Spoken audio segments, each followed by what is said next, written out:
All right, people. Here's how building a PC works. You have your blank chassis right here. This pops off if we wanted to, but we're not going to do that right now. Actually, yeah, we are.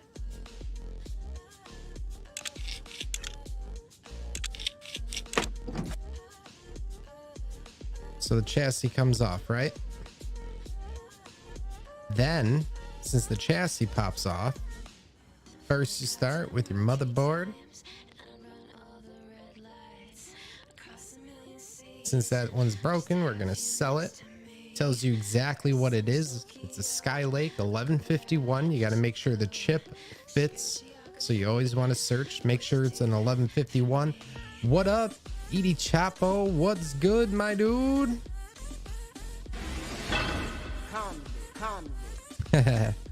But basically, what are you up to tonight? Just chilling? But yeah, so you have your blank chassis. So this chassis alone, chassis actually aren't that expensive. So this chassis, you could probably pick up something similar for like 50 bucks around there. And it'll look pretty sharp. You could put RGB in the front here if you want something like this with the blank front. Let's see, this is an older model because it only has 2 USB ports, no type C. So I'm assuming this is probably, I don't know, it's probably a fairly cheap case, fairly under 100 bucks at least. You could drop down your hard drives if you want. Everything's SSD, so if you do go hard drive only, use these for storage. Don't go screwing around and putting your operating system on it, which is super easy to select which drive to put your operating system on. But this is basically for saving your files, but you'd at least want 1 terabyte of your standard HDD and then an SSD. Preferably if you could do an M.2 SSD, that hooks right up to the motherboard and that's the quickest. But if you can't afford that, just get a standard SSD and slide it in here. Get yourself a power supply. You can probably pick up a, this says 250, so this is a 250 watt, so this is a real weak one, but I would say at least get 500 watt. You can get one of those for 50 bucks, and then take your motherboard, drop it in.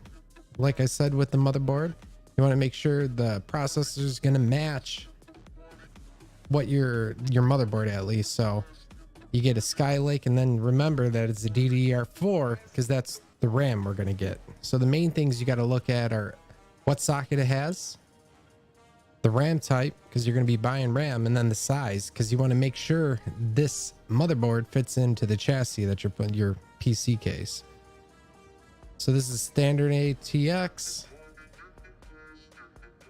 Go ahead and throw that in here.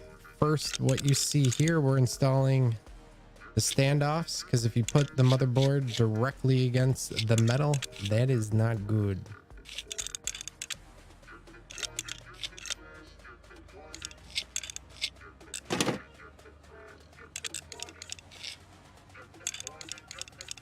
Now we're screwing everything in.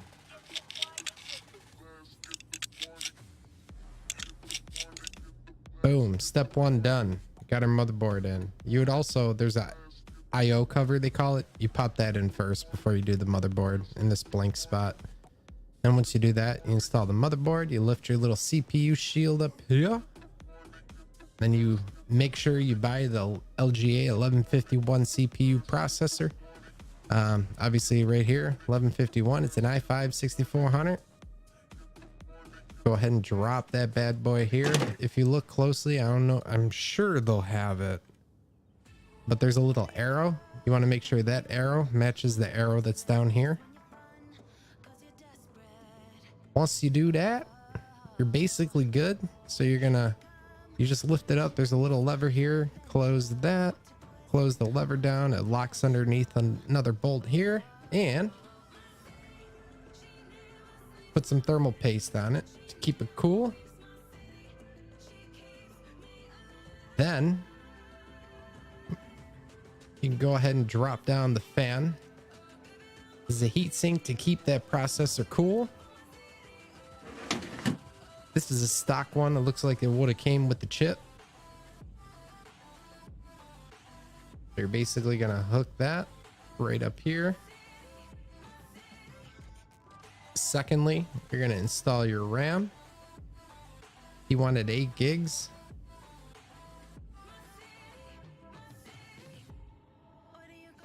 I want to open all these because when you put it in, it just snaps right into place. Normally, if he didn't have 4 sticks of RAM and he only wanted 2, you got to check with your manual and your motherboard. Usually motherboards are dual channel, so you'll want to skip every other one. You'll just want to make sure which one's listed as the first slot. But since he has 8 gigs, we can just drop them all in here.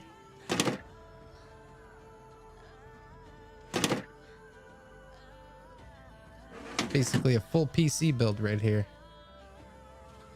All right, so we got the RAM, the processor, the item that cools the processor down. Now we got to install something for the graphics. So we're gonna hop over to the graphics cards. They're gonna reinstall his MSI GeForce GTX 960. Even though it's an MSI, it's still an NVIDIA card. So that basically just slides. There's a little slot. Basically, it looks exactly like this.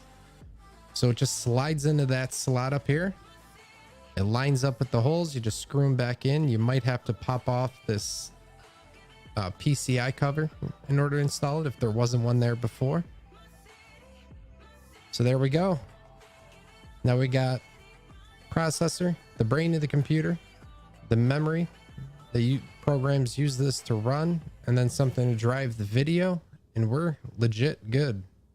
Now all we got to do is connect all the cables.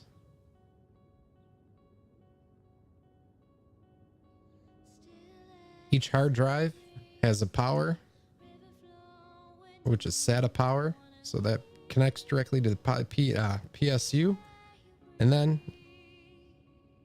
it has a data drive or data cable basically that goes right there. Now we need to power the graphics card. Some graphics cards require 2 plugins, some don't. This one does, so we ran both of them. Now we need to power the motherboard. 16-pin connector. Boom. Now we need to power the CPU. Boom. We're done. We just hooked up everything right to that. The one thing I did notice, there's no fans in here, which there definitely should be extra fans. So there's not even fans in the front. So the only thing cooling this entire system is this little fan and then this, which isn't good. And this must be an upside down mounted PSU. So the fan's blowing out, but I mean, that's really, with this giving off heat, this all of this giving off heat, you definitely need more airflow than that. So you should probably drop 2 200mm fans, or 3 120s if you want. 3 or 4, probably 3. I think it fits. Yeah, 3.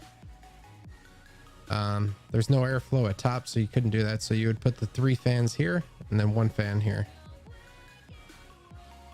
But now that that's all done, we got to power everything. We're not going to connect the back or the front because we want to make sure everything works first. So we'll connect our mouse and our keyboard. Connect our monitor to the video card so we can see what's going on, and then hook up the power supply and boot it up. Oh, whoops. There's one last thing I forgot, and that's the I/O. I forgot to connect the power button to the power supply. Or I'm sorry, to the motherboard, I mean. And boom, there we go. Now we are all set. We have everything connected, powered up.